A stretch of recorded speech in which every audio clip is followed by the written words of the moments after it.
प्रभु यीशु मसीह के मधुर और मीठे नाम से आप सभी को जय मसीह की। आज परमेश्वर के वचन में आप सभी का स्वागत है। परमेश्वर पिता आज अपने वचनों के द्वारा आप सबको बहुत आयत से आशीष को दे। पिता परमेश्वर आज अपने वचनों के द्वारा आपसे बोले और बातचीत करे। लूका 21 अध्याय उसके 34 और 35 को देखेंगे, जहां इस प्रकार से लिखा, इसलिए सावधान रहो। परमेश्वर का वचन हमें कुछ बातों की सावधानी के बारे में कहना चाहता है और हम अपने जीवन के लिए सावधान रहें, हम अपने सोच विचार के लिए सावधान रहें, हम अपने दिनचर्या में सावधान रहें, हम अपने क्रियाकलापों में हम सावधान रहें, हम अपने देखने बोलने में हम सावधान रहें। और परमेश्वर इसलिए तो कहता तुम सावधान रहो। और इसलिए लिखा, ऐसा ना हो तुम्हारा मन खुमार और मतवालेपन और इस जीवन की चिंताओं में सुस्त हो जाए। कई बार हम अपने मन के विचारों में सावधान नहीं होते, हम अपने क्रियाकलापों में सावधान नहीं होते। और परमेश्वर का वचन कहता है कि कहीं ऐसा ना हो कि तुम जीवन की चिंताओं में तुम सुस्त हो जाओ, तुम ऐसा जीवन को जीने लगो जैसा तुम इस जीवन में तुम्हारा कोई खुद का कोई वजूद नहीं है, तुम्हारे जीवन का कोई मकसद नहीं। ऐसा जीवन को तुम मत जियो। और इसलिए परमेश्वर का वचन कहता है, इस जीवन की चिंताओं में तुम सुस्त ना हो जाओ और वह दिन तुम पर फंदे के समान आ पड़ेगा। कई बार मनुष्य अपने जीवन में बहुत चिंताओं को करता है। विवाहितों की चिंता कुछ अलग है। परमेश्वर का वचन कहता है, विवाहित अपने परिवार को खुश करने में लगा रहता है। और बुद्धिमानों की चिंता कुछ अलग है। परमेश्वर का वचन कहता है, ज्ञानियों की चिंता कुछ अलग है। वो ये खोज करेंगे, वो खोज करेंगे, इस प्रकार से उनकी चिंताएं कुछ अलग है। विवाहितों की चिंताएं कुछ अलग है और परिवार में भी चिंताएं बहुत कुछ अलग है। लेकिन परमेश्वर का वचन हमसे क्या कहता है? परमेश्वर का वचन मत्ती 6 उसका 34 में इस प्रकार से लिखा है, कल की चिंता ना करो। कई बार मनुष्य की चिंता कल के लिए होती है, आज के लिए नहीं होती। वो कल क्या होगा, मेरे बच्चों का क्या होगा, मेरे भविष्य का क्या होगा। लेकिन परमेश्वर का वचन कहता है, कल की चिंता ना करो, क्योंकि कल का दिन अपनी चिंता आप कर लेगा। वो दिन ही अपनी चिंता आप कर लेगा, आपको चिंता करने की आवश्यकता नहीं। लेकिन कई बार हम अपने जीवन में सावधानी को नहीं बरत रहे। परमेश्वर का वचन कहता है, जागते रहो, तैयार रहो, सावधान रहो, क्योंकि वो दिन हम पर हमारे जीवन पर आने वाला, जो दिन है परमेश्वर का दिन, और वो दिन कहीं तुम पर फंदे के समान ना आ पड़े। परमेश्वर का वचन कहता है, इसलिए वो कह रहा है कि तुम सावधान रहो। तुम जीवन की चिंताओं में, मन के खुमारेपन में, परमेश्वर का वचन कहता है तुम सुस्त मत हो जाओ, तुम उसी में खो मत जाओ। परमेश्वर का वचन कहता है, परंतु तुम जानो परमेश्वर ने तुमको ये जीवन को दिया और ये जीवन कीमती है। ये हमारी आत्मा कीमती है, जिसको बचाने के लिए यीशु मसीह ने अपने शरीर का एक कतरा लहू को बहाया। आपका जीवन बेसकीमती है। परमेश्वर नहीं चाहता कि आप नष्ट हो जाएं, लेकिन कई बार हम लोगों को खुश करने के लिए अपने जीवन की चिंताओं में कई बार हम अपने जीवन को व्यर्थताओं में गंवा दे रहे हैं। परंतु परमेश्वर कह रहा है कि हमसे हमारे जीवन के बारे में हमें सोचने के लिए बारे में कर रहा है। परमेश्वर कहता है, इसलिए अपने जीवन के लिए तुम सावधान हो जाओ। और इसलिए कहता है, तुम्हारे मन का खुमार और मतवालापन और इस जीवन की चिंताओं में तुम सुस्त ना हो जाओ और वह दिन तुम पर फंदे के समान अचानक ना आ पड़े। लिखा है, क्योंकि वह सारी पृथ्वी के सब रहने वालों पर इसी प्रकार आएगा। यानी कि जो तकलीफें, जो पीड़ाएं जो आने वाली है, वो सब पर एक समान आएगा। ना सिर्फ वो तुम्हारे लिए आएगा, परंतु हर एक के लिए आएगा। लेकिन परमेश्वर के लोगों को परमेश्वर का वचन क्या कर रहा है? सावधानी बता रहा है। तुम सावधान रहो, बोल रहा है परमेश्वर, क्योंकि जब हम सावधान रहेंगे तो परमेश्वर हमको उन दिनों से, उन तकलीफों से क्या करेगा? बचाएगा।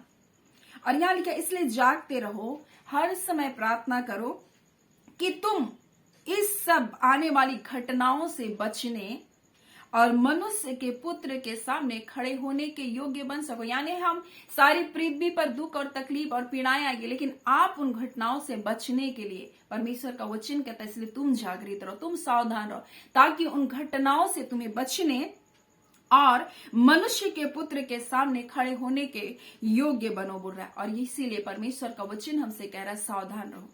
और वो दिन तो पृथ्वी के हर एक लोगों के ऊपर आएगा। परमेश्वर का वचन कहता है, क्योंकि वह सारी पृथ्वी के सब रहने वालों पर इसी प्रकार से आएगा।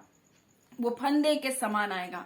लेकिन क्या हम भी उस फंदे में फंसने के लिए तैयार हो जा रहे हैं क्या? अगर हम इस संसार में चिंताओं में मस्त हैं, अपने जीवन की चिंताओं में मस्त है, तो हमारे लिए भी वो फंदे के समान है। लेकिन अगर हम परमेश्वर के बच्चे, तो हम उन फंदों में नहीं फंसेंगे, हम उन पीड़ाओं में नहीं फंसेंगे। परमेश्वर हर समय अपने लोगों के लिए बचाव की योजना को बनाकर रखा है।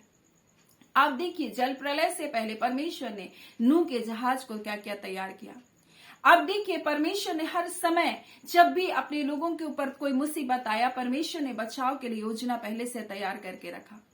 परमेश्वर हमेशा अपने लोगों को छुटकारा देना चाहता है, हमेशा कोई ना कोई उपाय को रखता है। जैसे कि हम देखते हैं, इजरायलियों के ऊपर अकाल आया, परमेश्वर अपने लोगों को बचाने के लिए यूसुफ को मिस्र में पहले से भेजा, और मिस्र को इतना बुद्धिमान परमेश्वर बनाया कि बड़े बड़े भंडार घरों को बनाया, और उसमें पूरे अकाल के लिए, पूरे सुकाल में, जो 7 वर्ष का सुकाल था, उसने उसमें अनाज को भंडारण किया। और उस 7 काल के अकाल के समय वो अपने लोगों के लिए आशीष का कारण बना। परंतु मैं भी परमेश्वर से पूछ रही थी, जब मैं प्रकाशित वाक्य को पढ़ रही थी, मैं परमेश्वर से कह रही थी, परमेश्वर, वो जो पशु का अंक है, उसमें तो तेरे लोग पशु के अंक को नहीं लेंगे, परंतु जो उस अंक को नहीं लेगा वो लेन देन नहीं करेगा। आप तो बचाव की सारी योजना को बनाकर रखें। हमारे लिए कौन सी योजना है? हमारे लिए क्या कोई यूसुफ के जैसा खड़ा होगा जो बड़े भंडारण को बनाएगा और उस समय तेरे लोगों को खिलाएगा? मैं पूछ रही थी परमेश्वर से, परमेश्वर, क्या उस समय जैसे नूह ने एक बड़ा जहाज को बनाया था और उस मुसीबत से वो बच गए, हमारे लिए क्या योजना है? परमेश्वर का वचन इस प्रकार से मुझसे कहता है, क्योंकि उसमें परमेश्वर की धार्मिकता विश्वास से, यानी यीशु मसीह में परमेश्वर की धार्मिकता विश्वास से और विश्वास से ही होता है, और विश्वास के लिए ही प्रकट होता है। लिखा है, विश्वास से धर्मी जन क्या करेगा? जीवित रहेगा। परमेश्वर का वचन कहता है कि विश्वास से आप जीवित रहोगे उस समय। और परमेश्वर ने मुझको एक घटना को बताया, एक सारपत की विधवा के बारे में। और एलिया जब उसके घर पर गया, तब उससे कहा कि मेरे लिए पानी लेकर आ। जब पानी लेने जा ही रही थी, तब उससे कहा मेरे लिए एक छोटा रोटी लेकर आ। तब उसने कहा, यहोवा की शपथ बोलते कि मेरे पास, मेरे घड़े में थोड़ा सा मैदा और थोड़ा सा तेल को छोड़ करके और कुछ नहीं। तब उसने कहा, जा, जो थोड़ा सबसे पहला एक छोटी रोटी मेरे लिए बना कर ला। और उसने उस कमी और घटी में, जो उसके मृत्यु के समय में था, उसने उस समय उस रोटी को बनाकर परमेश्वर के दास को दिया। और परमेश्वर का दास इस प्रकार से कहता है कि परमेश्वर जो इज़राइल का परमेश्वर है, इस प्रकार से उसके लिए कहता है, और कहा, क्योंकि इज़राइल का परमेश्वर यहोवा यूं कहता है कि जब तक यहोवा भूमि पर मेंह न बरसाए, तब तक ना तो घड़े से मैदा समाप्त होगा, ना उस कुप्पी से तेल घटेगा।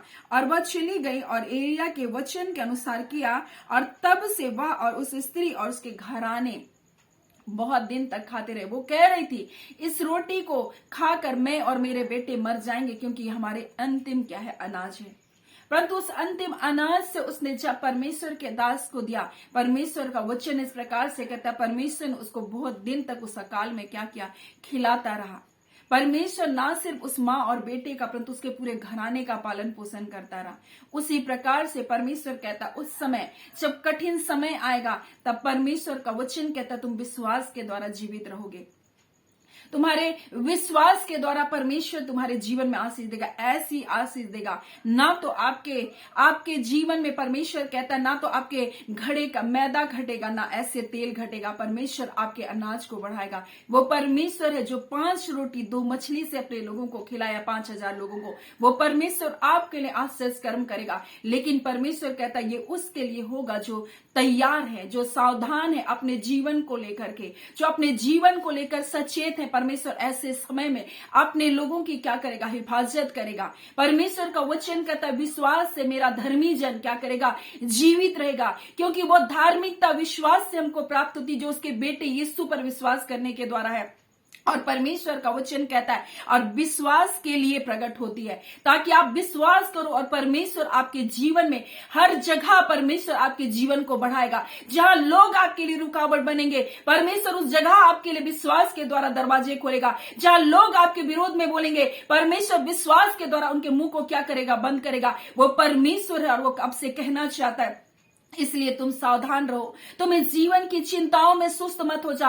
आप ये मत सोचो कि मेरे लिए कौन कार्य करेगा, आप ये मत सोचो कि ये कैसे होगा, लेकिन परमेश्वर का वचन क्या कहता है? परमेश्वर का वचन कहता है विश्वास के द्वारा आप जियोगे, विश्वास के द्वारा आप जय पाओगे, विश्वास के द्वारा परमेश्वर आपको ऊंचा उठाएगा, विश्वास के द्वारा आपके लिए बड़े बड़े रास्ते खुलेंगे। और इसलिए तो परमेश्वर का वचन आज आपसे कहना चाहता है, तुम सावधान रहो, तुम जागते रहो, तुम सचेत रहो। परमेश्वर का वचन कहता है, इसलिए इस प्रकार से लिखा है, सावधान रहो, ऐसा ना हो कि तुम्हारा मन का खुमार और मतवालेपन और जीवन की चिंताओं में बोलता तुम सुस्त हो जाओ, और वह दिन तुम पर फंदे के समान आएगा, क्योंकि सारे संसार पर ये आने वाला है। परमेश्वर का वचन कहता है, इसलिए बोलता है जागते रहो, हर समय तुम प्रार्थना करो, तुम जागृत रहो परमेश्वर के वचन को लेकर, तुम जागृत रहो, उसके वचन को तुम थाम कर रखो। परमेश्वर कहता है मेरा धर्मी जन विश्वास के द्वारा क्या करेगा? जीवित रहेगा। आप विश्वास के द्वारा जीवित रहेंगे, आप विश्वास के द्वारा जय को प्राप्त करेंगे, आप विश्वास के द्वारा बड़े बड़े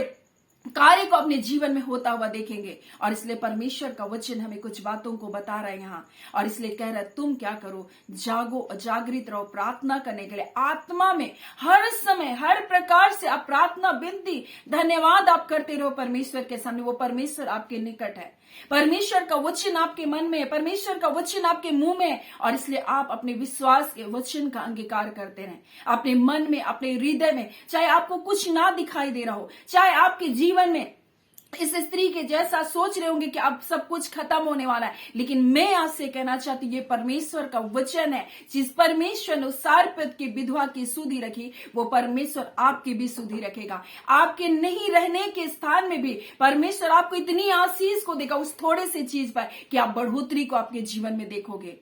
आपको संसार सोचेगा ये कैसे बढ़ गए, लेकिन आप जानोगे आप विश्वास के द्वारा अपने जीवन में जय को पाए। ये आपके जीवन में विश्वास के द्वारा जय को लेकर आएगा। और विश्वास के द्वारा परमेश्वर का वचन कहता है कि तुम बड़े बड़े राजाओं ने विश्वास के द्वारा बड़े बड़े युद्ध को जीते। आप अपने जीवन के बड़े बड़े युद्ध को क्या करोगे? जीतोगे। इसलिए संसार की चिंताओं में आपका जीवन सुस्त ना होने पाए। परमेश्वर का वचन कहता है तुम कल की चिंता मत करो।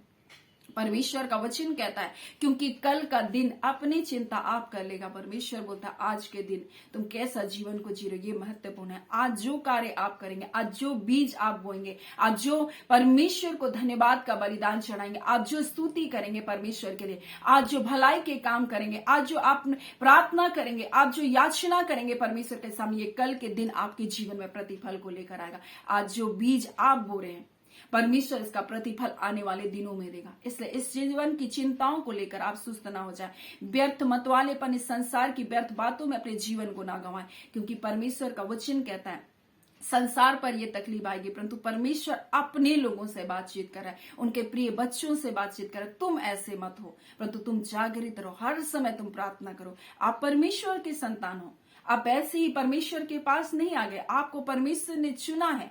आपके दादा परदादा, आपके प्रिय लोगों को परमेश्वर ने चुनकर अपने पास बुलाया। आप अपने जीवन को व्यर्थ नहीं गंवा सकते। आपके जीवन का एक कीमत है, आपके जीवन का एक महत्व है। परमेश्वर ने आपको ऐसे ही नहीं अपने पास बुलाया। अपने जीवन की कीमत को आप समझिए, अपना महत्व को समझिए। इन व्यर्थ बातों में अपने जीवन को ना गंवाइए, परंतु सचेत रहिए, सावधान रहिए, क्योंकि वो दिन आपके जीवन में फंदे के समान ना पड़े, परंतु आप तैयार रहे और परमेश्वर के पुत्र के सामने आप खड़े हो सके और उन आने वाली घटनाओं से आप बच सके। सो परमेश्वर पिता इन वचनों के द्वारा आप सबको बहुत ऐसे आशीष को दे। आमीन। आइए हम प्रार्थना करेंगे। धन्यवाद देते हैं जीवते सच्चे सामर्थी मेरे पिता परमेश्वर, प्रभु यीशु मसीह के मधुर मीठे नाम से पिता आपके निकटता, आपकी हुजूरी में आते हैं। प्यारे अबा परमेश्वर, हम आपका धन्यवाद देते हैं। एक नया दिन को आपने दिया प्रभु, आपकी दया, आपका अनुग्रह में पिता हमें रखा प्रभु। आपकी भलाइयों से आज के दिन आप अपने लोगों को तृप्त करें। आपके लोगों को अपनी अद्भुत सुरक्षा में आपने ले लिया प्रभु। आपके लोगों के जीवन में अपने आनंद और अपने हर्ष के तेल को आपने उड़ेल दिया प्रभु।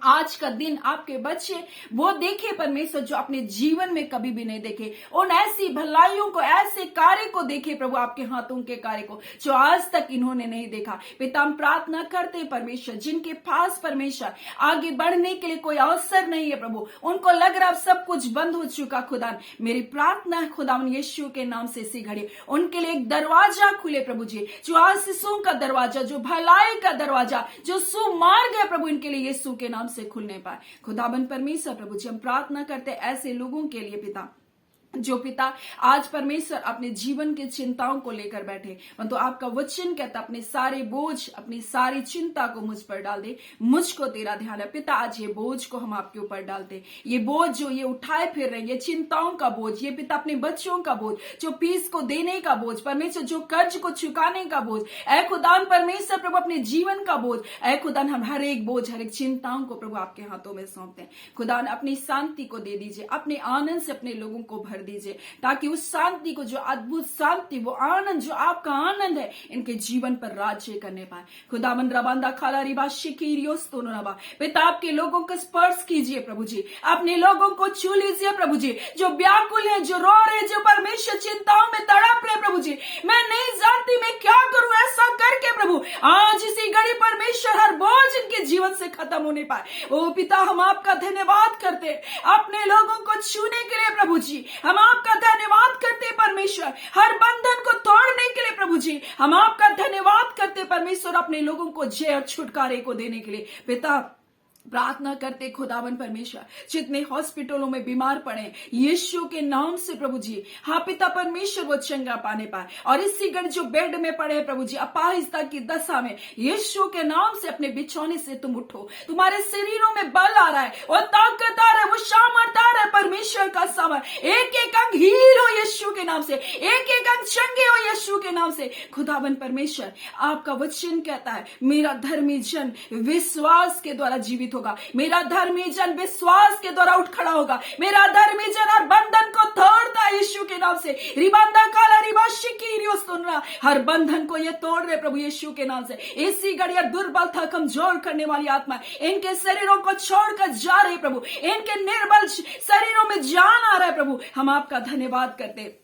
आपने अपने लोगों को छू लिया पिता, अपने लोगों को चंगा कर दिया प्रभु, अपने लोगों की पीड़ाओं को आपने उठा लिया पिता, आपका धन्यवाद पिता। आप प्रेमी परमेश्वर, आप दयालु परमेश्वर, अनुग्रहकारी परमेश्वर, तरस खाने वाले परमेश्वर, हम आपका धन्यवाद देते। आपने अपने लोगों की प्रार्थनाओं को सुना प्रभु जी, जो इस घड़ी मिलकर प्रार्थना कर रहे हैं पिता। हाँ पिता, एक एक लोगों के जीवन को प्रभु आप स्पर्श किए हैं पिता, एक एक लोगों के जीवन में प्रभु अपने प्रेम से आपने भर दिया, जो आत्मिक रूप से दुर्बल और कमजोर महसूस करते हैं, अपनी सामर्थ्य से अपने बच्चों को, अपने दास और दासियों को भर दीजिए। ओ खुदान परमेश्वर, अपने प्रिय लोगों को उठाकर खड़ा कीजिए, जो आपके वचन की सेवकाई करते हैं प्रभु जी। हाँ पिता, प्रतिदिन इन सेवकाई में जुड़ते हैं प्रभु, हम उन दास दासियों के लिए प्रभु प्रार्थना करते हैं प्रभु, आपकी असीम अनुग्रह, आपकी दया आपके प्रिय बेटे बेटियों के जीवन पर बनी रहे, और वो दिनों दिन आप में बढ़ते चले जाए प्रभु जी, आपकी महिमा का कारण होने पाए। और जो योजना परमेश्वर आपने बनाकर रखी, जो मकसद आपने दिया प्रभु, उस मकसद में विश्वास योग्यता के साथ ये कार्य को कर सके पिता।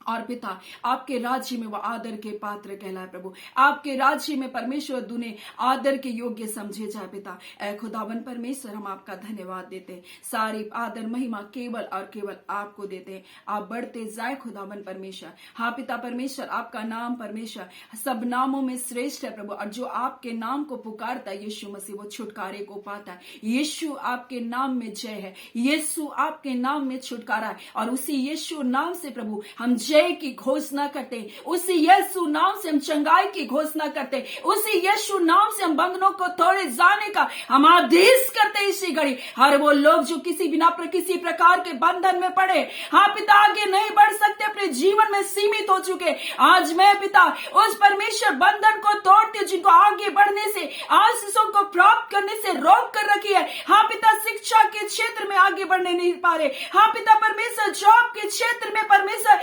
आगे नहीं बढ़ पा रहे, पदोन्नति नहीं हो पा रही, आज हर बंधन को हम तोड़ते यीशु के नाम से। पिता, कुछ लोग ट्रांसफर के लिए बहुत प्रयत्न कर रहे प्रभु। आज खुदा उन यीशु के नाम से प्रार्थना करते पिता, उनका ट्रांसफर यीशु के नाम से उसके स्थान पर होने पाए जहां वो चाहते खुदावन। हाँ पिता परमेश्वर प्रभु जी, हम प्रार्थना करते अपने लोगों की आपने सुधि रखा है प्रभु जी। हाँ पिता, हम आपका धन्यवाद करते हैं, हम आपको सारी आदर महिमा देते हैं। आपके बेटे यीशु मसीह के नाम से ये प्रार्थना को हम मांगते हैं। दया सुन अनुग्रह से ग्रहण कर लीजिएगा, आमीन। परमेश्वर पिता आप सबको बहुत ऐसी आशीष को दे, आमीन।